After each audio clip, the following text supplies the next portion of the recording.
ఎవడైనా గరుకు స్తంభం వేసేవాడు ఉన్నాడా అని చూస్తుంటారట. ఆవుకి మన అభ్యున్నతి కోసం ఈశ్వరుడు ఒక బలహీనత పెట్టాడు. దానికి తోకతో కొట్టుకుంటుంది ఎక్కడన్నా దొరద పెడితే. నిజంగా తోక తగిలితే కర్ర పెట్టి కొట్టినట్టు ఉంటుంది, అలా కొడుతుంది. ఇంకా వెనక్కి ఏదైనా వస్తే కొమ్ముతో గీరుకుంటుంది.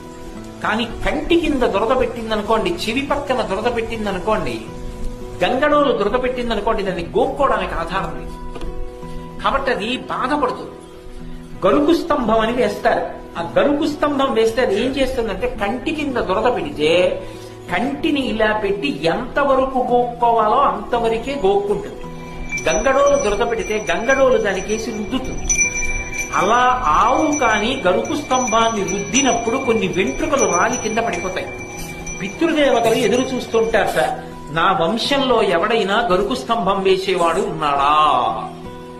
అలా వెంట్రుకలు కాని కింద పడ్డాయా, ఉత్తర క్షణంలో గరుకు స్తంభం వేసినటువంటి వాడి యొక్క 7 తరాల వాళ్ళని నరకలోకంలోంచి స్వర్గానికి ఉత్తీర్ణులు చేస్తారు. నేను చెప్పట్లేదు, వేదం చెప్తాను. ఒక గోవు నుండి అంతటి అభ్యున్నతి ఉంది. పితృదేవతలట ఎదురు చూస్తారు.